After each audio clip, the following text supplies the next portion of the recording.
qu'on se le dise. Exactement. À nous, notre parti pris international, les demandes de plus en plus pressantes à la France de payer sa dette à l'égard d'Haïti. Et vous dites, oui, il y a une dette française. Oui, il y a une dette française. C'est une coalition d'une vingtaine d'ONG lors du Forum permanent des Nations Unies pour les personnes d'ascendance africaine, qui est à Genève, qui ont de nouveau réclamé le remboursement par la France de la dette qui a été contraint de contracter Haïti après son indépendance en 1804. Et en fait, c'est pas exactement en 1824.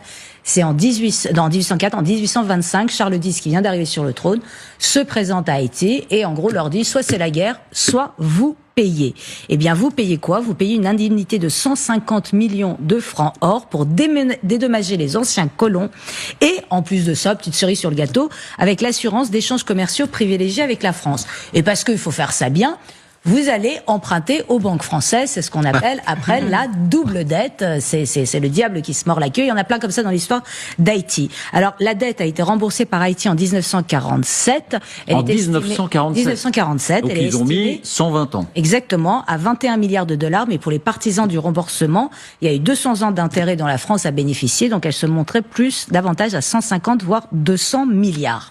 Alors c'est pas la première fois que c'était. Haïti a dû payer une dette à la France pour avoir osé déclarer son indépendance. Vous connaissez ma difficulté intellectuelle, morale, historique à regarder avec nos yeux d'aujourd'hui l'histoire. Encore une fois, l'histoire n'est pas bien ou mal elle est. On doit la comprendre, l'analyser, l'offrir pédagogiquement au plus grand nombre, mais on ne peut pas la réécrire, on ne peut pas la retordre dans l'autre sens. Elle est ce qu'elle est. Mais par contre, force est de constater que d'aller demander à la première République noire, et qui n'est pas n'importe quelle République noire ou pas noire d'ailleurs, Haïti, Toussaint Louverture, quand il lit la Déclaration des droits de l'homme et du citoyen, après la Révolution française, quand elle arrive entre ses mains Haïti, ce qu'il lit, il s'y reconnaît. Il dit, mais ça parle de moi ce texte, je suis né libre, je mérite la liberté.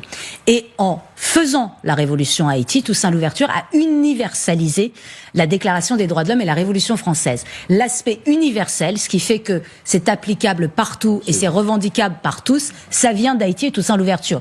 Donc c'est quand même pas rien. C'est extraordinaire. Moi j'ai une passion pour Toussaint Louverture, je conseille à tout le monde de lire d'Aimé Césaire sur Toussaint Louverture. Bref, donc c'est tout à fait injuste et cruel d'arriver et de dire vous avez été colonisé pendant toutes ces années-là. Donc maintenant vous êtes indépendant, vous avez gagné de votre indépendance, mais vous savez quoi? Vous allez payer des indemnités à ceux qui ont commis cette injustice.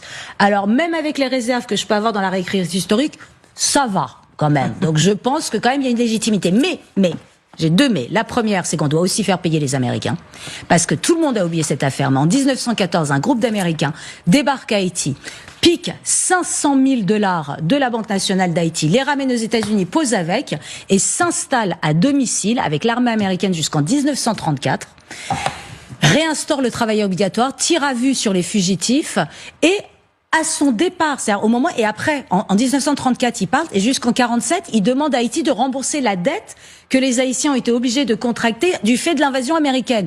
Donc eux aussi, ils doivent payer. Il y a une et la deuxième réserve? Et la deuxième réserve, c'est que le problème, c'est qu'Haïti, pour prendre que les 41 dernières années, c'est coup d'État, c'est corruption, c'est des insurrections, c'est des élections truquées, c'est impossible. Et je crains, c'est l'un des pays les plus pauvres du monde, et je crains que cette dette prenne une dimension magique. C'est-à-dire à partir du moment où la dette sera remboursée, tout va très bien aller. Eh bien non, il faut beaucoup plus, et Haïti mérite tellement. Qu'on se le dise. Exactement. À nous, notre parti pris international, les demandes de plus en plus pressantes à la France de payer sa dette à l'égard d'Haïti. Et vous dites, oui, il y a une dette française. Oui, il y a une dette française. C'est une coalition d'une vingtaine d'ONG lors du Forum permanent des Nations Unies pour les personnes d'ascendance africaine, qui est à Genève, qui ont de nouveau réclamé le remboursement par la France de la dette qui a été contraint de contracter Haïti après son indépendance en 1804. Et en fait, c'est pas exactement en 1824.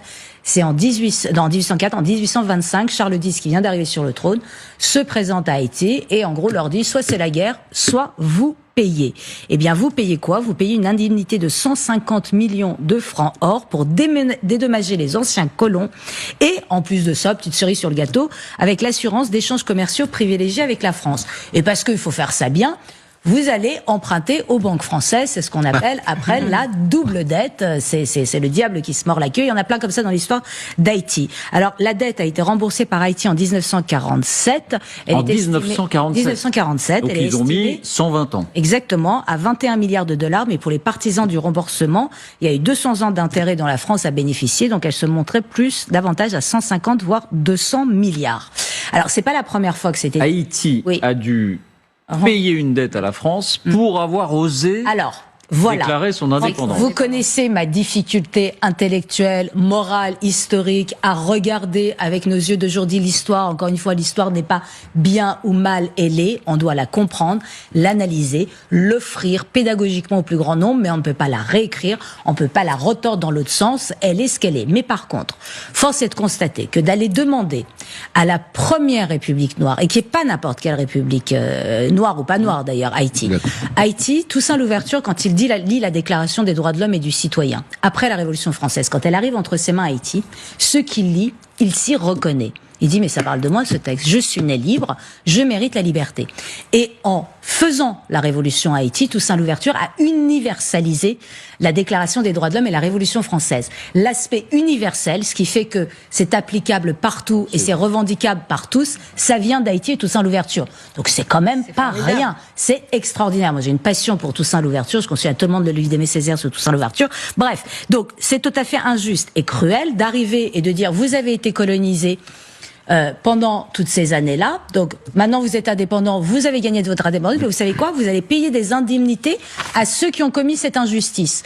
Alors même avec les réserves que je peux avoir dans la réécriture historique, ça va quand même. Donc je pense que quand même il y a une légitimité. Mais j'ai deux mais. La première, c'est qu'on doit aussi faire payer les Américains.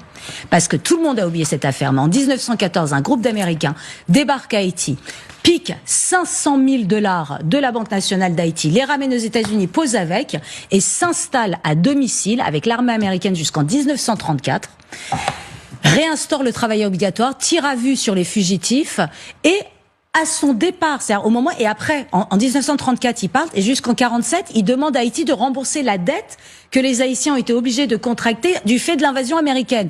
Donc eux aussi, ils doivent payer. Il y a une et la deuxième réserve? Et la deuxième réserve, c'est que le problème, c'est qu'Haïti, pour prendre que les 41 dernières années, c'est coup d'État, c'est corruption, c'est des insurrections, c'est des élections truquées, c'est impossible. Et je crains, c'est l'un des pays les plus pauvres du monde, et je crains que cette dette prenne une dimension magique. C'est-à-dire à partir du moment où la dette sera remboursée, tout va très bien aller. Eh bien non, il faut beaucoup plus, et Haïti mérite tellement. Qu'on se le dise. Exactement. Nous, notre parti pris international, les demandes de plus en plus pressantes à la France de payer sa dette à l'égard d'Haïti. Et vous vous dites, oui, il y a une dette française. Oui, il y a une dette française. C'est une coalition d'une vingtaine d'ONG lors du Forum permanent des Nations Unies pour les personnes d'ascendance africaine, qui est à Genève, qui ont de nouveau réclamé le remboursement par la France de la dette qu'a été contraint de contracter Haïti après son indépendance en 1804. Et en fait, c'est pas exactement en 1824. C'est en 1804, en 1825, Charles X, qui vient d'arriver sur le trône, se présente à Haïti et en gros leur dit soit c'est la guerre, soit vous payez. Eh bien, vous payez quoi? Vous payez une indemnité de 150 millions de francs or pour dédommager les anciens colons et, en plus de ça, petite cerise sur le gâteau, avec l'assurance d'échanges commerciaux privilégiés avec la France. Et parce qu'il faut faire ça bien, vous allez emprunter aux banques françaises, c'est ce qu'on appelle après la double dette. C'est le diable qui se mord la queue. Il y en a plein comme ça dans l'histoire d'Haïti. Alors la dette a été remboursée par Haïti en 1947. En 1947. Donc ils ont mis 120 ans. Exactement, à 21 milliards de dollars. Mais pour les partisans du remboursement, il y a eu 200 ans d'intérêt dont la France a bénéficié. Donc elle se montrait davantage à 150 voire 200 milliards. Alors c'est pas la première fois que c'était. Haïti a dû payer une dette à la France pour avoir osé déclarer son indépendance. Vous connaissez ma difficulté intellectuelle, morale, historique à regarder avec nos yeux d'aujourd'hui l'histoire. Encore une fois, l'histoire n'est pas bien ou mal ailée. On doit la comprendre, l'analyser, l'offrir pédagogiquement au plus grand nombre, mais on ne peut pas la réécrire, on ne peut pas la retordre dans l'autre sens. Elle est ce qu'elle est. Mais par contre, force est de constater que d'aller demander à la première République noire, et qui n'est pas n'importe quelle République noire ou pas noire d'ailleurs, Haïti, Toussaint Louverture, quand il lit la Déclaration des droits de l'homme et du citoyen, après la Révolution française, quand elle arrive entre ses mains Haïti, ce qu'il lit, il s'y reconnaît. Il dit, mais ça parle de moi, ce texte. Je suis né libre, je mérite la liberté. Et en faisant la révolution à Haïti, Toussaint Louverture a universalisé la Déclaration des droits de l'homme et la Révolution française. L'aspect universel, ce qui fait que c'est applicable partout et c'est revendicable par tous, ça vient d'Haïti et Toussaint Louverture. Donc c'est quand même pas rien. C'est extraordinaire. Moi j'ai une passion pour Toussaint Louverture. Je conseille à tout le monde de lire Aimé Césaire sur Toussaint Louverture. Bref, donc c'est tout à fait injuste et cruel d'arriver et de dire vous avez été colonisé pendant toutes ces années-là. Donc maintenant vous êtes indépendant, vous avez gagné de votre indépendance, mais vous savez quoi? Vous allez payer des indemnités à ceux qui ont commis cette injustice. Alors même avec les réserves que je peux avoir dans la réécriture historique, ça va quand même. Donc je pense que quand même il y a une légitimité. Mais j'ai deux mais. La première, c'est qu'on doit aussi faire payer les Américains. Parce que tout le monde a oublié cette affaire. Mais en 1914, un groupe d'Américains débarque à Haïti, pique 500 000 $ de la Banque nationale d'Haïti, les ramène aux États-Unis, pose avec, et s'installe à domicile avec l'armée américaine jusqu'en 1934, réinstaure le travail obligatoire, tire à vue sur les fugitifs, et à son départ, c'est-à-dire au moment, et après, en 1934, il part, et jusqu'en 47, il demande à Haïti de rembourser la dette que les Haïtiens ont été obligés de contracter du fait de l'invasion américaine. Donc eux aussi, ils doivent payer. Il y a une Et la deuxième réserve? Et la deuxième réserve, c'est que le problème, c'est qu'Haïti, pour prendre que les 41 dernières années, c'est coup d'État, c'est corruption, c'est des insurrections, c'est des élections truquées, c'est impossible. Et je crains, c'est l'un des pays les plus pauvres du monde, et je crains que cette dette prenne une dimension magique. C'est-à-dire à partir du moment où la dette sera remboursée, tout va très bien aller. Eh bien non, il faut beaucoup plus, et Haïti mérite tellement.